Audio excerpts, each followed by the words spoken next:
You're working harder than ever, but you're falling further behind, and that's no accident. The system isn't broken, guys. It was designed to keep you earning, spending, and staying exactly where you are. Today we're going to deprogram you to get you out of all the lies that school taught you. Welcome to the real world.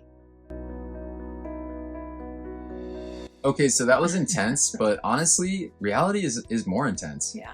So we're facing a generation that is highly educated, working incredible hours, and yet most people can't afford a basic middle-class existence anymore. And the biggest tragedy is that we blame ourselves.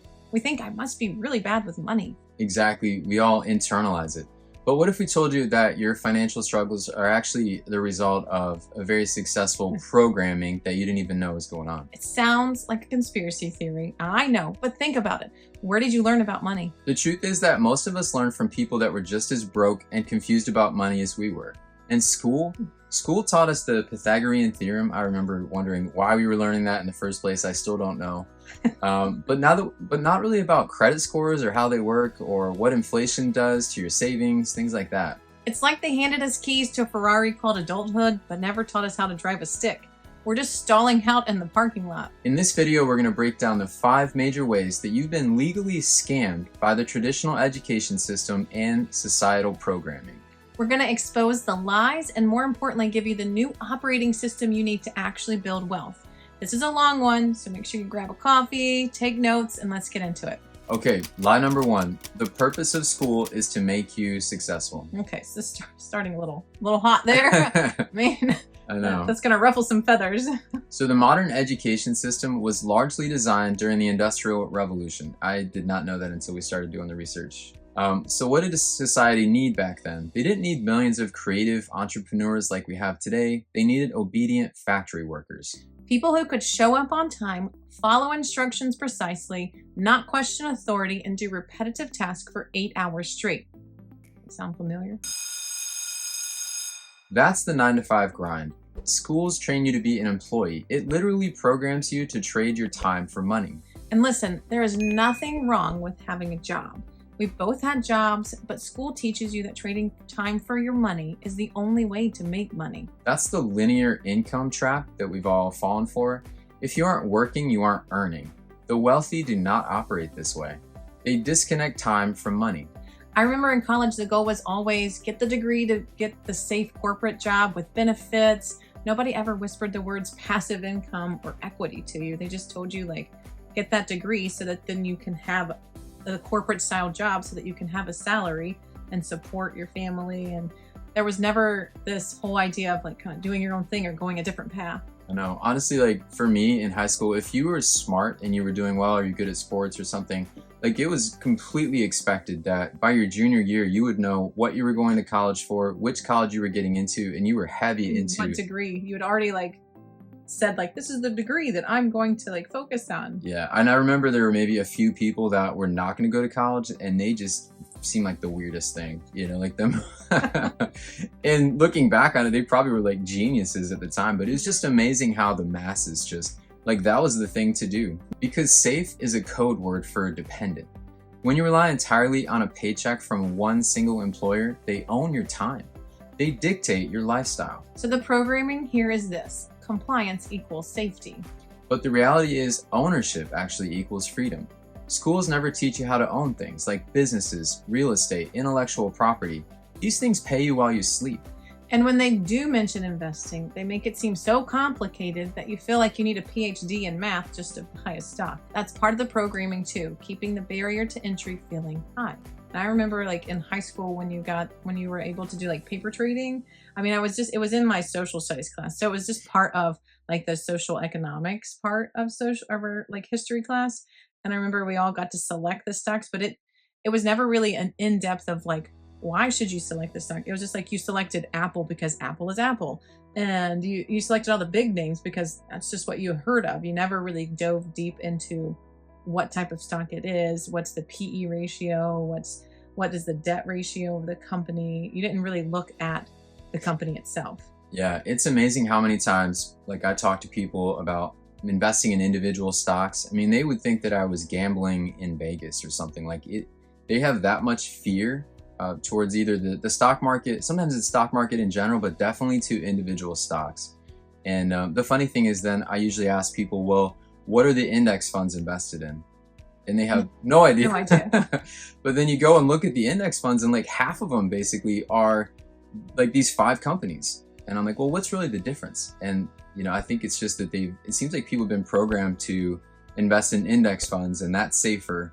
But investing in individual companies is just something terrifying like gambling. Yeah. And I think it, again, is like the continuation of the same thing that happened in school. Like throughout your job, you're told, just talk to this person. Like when I was teaching, it was talk to this accountant or this person, and they'll tell you what you should invest in. And it was like you got, the 5 different Vanguard accounts, and it was like, just select this one because this is the percentage that it will end up being. And it was never like, well, these are the companies that are inside of that. Usually like based on your age, and it was like a pie chart. Yes, yeah. And then you select from one of like 8 funds. Those are pretty much. So I feel like we're still programmed even in a corporate job.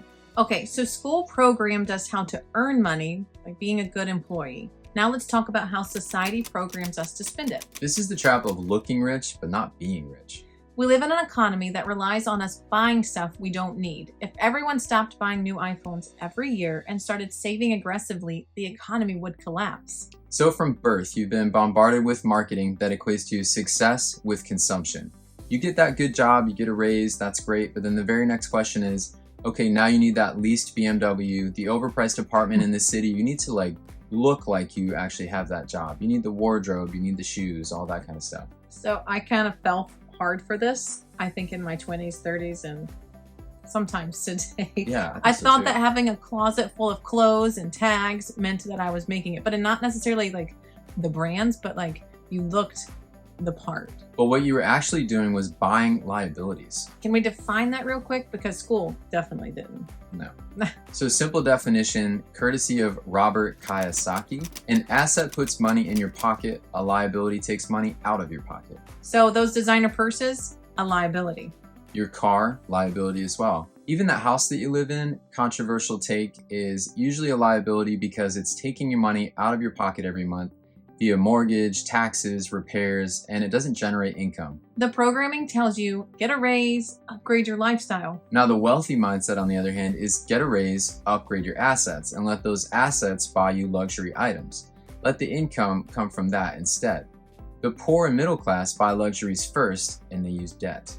This is lifestyle creep, which we've talked about before, and it's why you make 6 figures and still live paycheck to paycheck, which is that 40% of Americans still live paycheck to paycheck. That's shocking. You're running on that treadmill set to maximum speed just to stay in that same place. You're not really reaching a goal. You're still just like running and running and running. Yeah. And it's there, but you can't touch it. I know, just like a robot. Mm-hmm. So now we have to talk about the most insidious part of the programming, the part that sounds virtuous. Save your money. How many times did you hear that growing up? And how many times have you heard that from relatives and grandparents and our parents? A penny saved is a penny earned. Put it in the bank for a rainy day. My grandma literally didn't trust banks. She kept cash in a coffee bin or in like different places. And again, she grew up in the Great Depression, so it was a little bit different, but still it's like times change and things change and you just have to change with the times. Change with the times. She might have been onto something compared to a modern savings account. Here's the hard truth that school didn't teach you. Savers are losers. Okay, you have to explain this. That's kind of rough. I feel like that's ruffling another feather. But it sounds reckless, but it's really not. Here's what you need to understand. It's reckless not to understand this.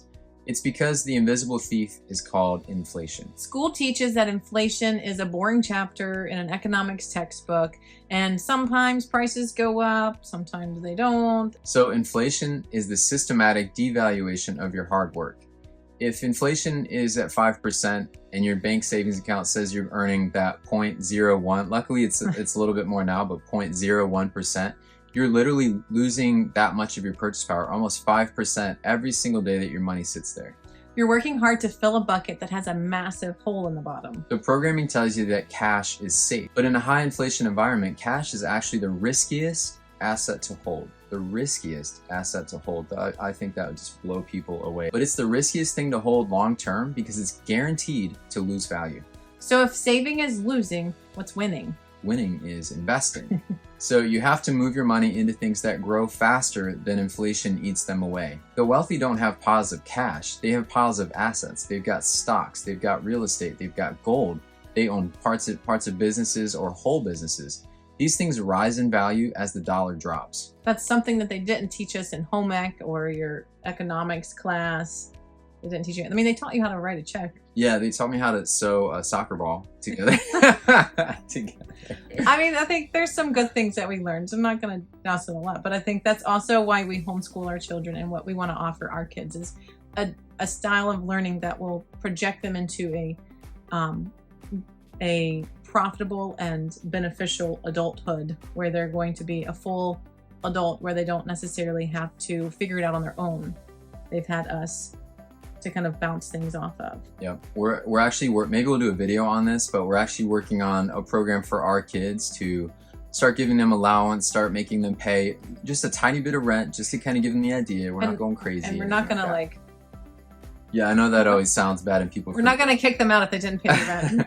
But yeah, so we would pay them some kind of allowance. We've got like a whole system set up for them, and so far it's something we kicked off the year with, and I think it's working really well. And to use that to teach them to invest, save, and spend, and the value of money, and not necessarily like, you know, your parents pay for everything, but like I have skin in the game, and I know what this is worth, and I can see my money either grow or I can see it disappear based on what I do with it. Yep. And like if they leave the light on or use electricity to do something, or, you know, they're not really paying attention, that's why we want them to see the utility bill and see that, you know, we pay for all those things. Or if you take a long shower, we pay for the water, we pay for the electricity. There's nothing really that's free. No, I think it's just, what is the value of that Mm-hmm. in your life? And I think that's something that school doesn't necessarily teach, because again, it's like with school, it's like you have to meet those standards and they have to go through this curriculum, and they don't get a chance to veer off from it and teach those real life skills. Okay, the last one is the biggest differentiator between the rich and everybody else. And it's the most boring. Unfortunately, it's the most boring topic on earth, but it's really why they get away with it. It's called taxes. Okay, taxes. So just use TurboTax and pray we don't owe anything. That's usually how it goes. Yeah, and maybe you'll get a refund. The more kids you have, the better chance of a refund. So exactly, that's the employee mindset in us, that programming that we talked about. Schools teach you that paying taxes is a civic duty, and you just pay what the government tells you to pay out of your paycheck. That's the W-2 life. You earn the money, the government takes their slice first, and then you get to spend whatever's left. So the employee formula is earn, pay taxes, spend. But the wealthy usually operate as businesses or investors. Their formula is a little different. So their formula is earn, spend on business expenses, pay taxes on what's left. This blew my mind when I first heard it, and when I first learned about it as we're doing all this research to how we're programmed and how we need to break that programming. The tax code is basically a series of incentives.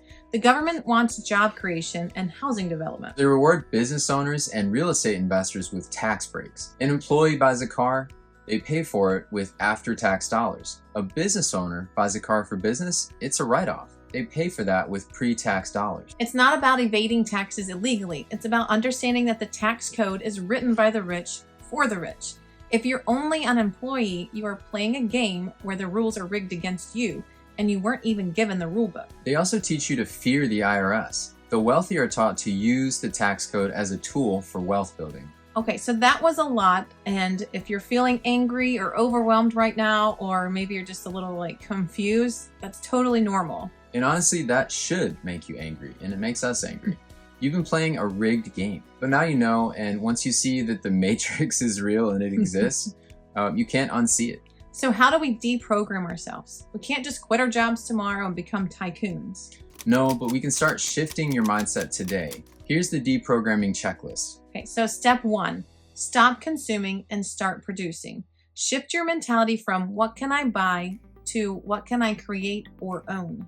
And then step 2 is educate yourself. You've taken responsibility for financial education since school didn't give it to you. Read books like Rich Dad, Poor Dad, follow channels like this one, and learn about the language of money. Step 3, start buying assets now. I don't care if it's $50 a month into an index fund, if it's $1 a month, whatever it is. You need to break the habit of just saving that cash and like holding on to it yourself, and start the habit of investing it. This one will be fun. Step 4 is exploring side hustles, and we should address the actual elephant in the room. This Lego room that we have, this is one of our side hustles where we invest in Lego sets, and we've done a lot of research and found that they have really high ROI. So I think they go up like an average of 14% per year. And we started thinking about all the money that we have invested in the stock market, and we wanted to diversify that, and we thought this would be a unique and kind of fun way to do it. So we have quite a bit of money saved up, and this is only half the room, but we have Lego sets, and we have a strategy on how we decide which ones to buy, and then we also have like a timeline of when we're going to sell them. But it was amazing. I had Legos when I was a kid. I used to get one set like every year for Christmas from my grandmother. And Amber and I looked up recently when we started having kids, we looked up like this pirate ship that I had. And if I had just kept it in the box, I think we paid, it was like $100 back in the day. And if I had kept it in the box now, it would have been like almost, I think $6,000. And then there were like 2 or 3 other sets that I have. It's very common, and with Lego sets, it's rare to have them actually go down in value. Like worst case scenario, it's worth what you paid for it. How many toys can you say that you bought that are still worth what you paid for them years later? Even more is like the box is worth something without anything in it. So the box, the instructions. So if you have a Lego set, make sure you open it correctly, and you don't just rip open the box. Don't let your kids open the box either, because that's open the box correctly, because it's actually worth something. So this is a good example of thinking outside the box, thinking beyond a W-2. How can you make money that isn't tied directly to the hours that you work? It's not connected to your time. The system wants you to be tired, an indebted employee, buying stuff to help you feel better. So you work all day, and then you get home and you're just so tired, and then you just kind of do the scroll to get the dopamine hit, and you feel like a little bit better after you've done the scroll. Or you're looking at Amazon, or you see all these, even these influencers, they're getting paid to show you these things to buy. And so when you click on their link, they're getting paid for you to buy. So it's like this cycle. And I think that we have to stop the cycle to really move forward. You got to break the programming. And I've been a victim of this for 20 years, an employee in corporate America for 20 years. So I'm speaking about this firsthand. I have suffered from this too, and it's very frustrating. So if you found this helpful, or if you agree with this, or you want to see more videos like this, hit that like button and subscribe to our channel so the algorithm shows this to more people who actually need that deprogramming. Thanks, guys. We'll see you in the next one. Sully's in here. Smile.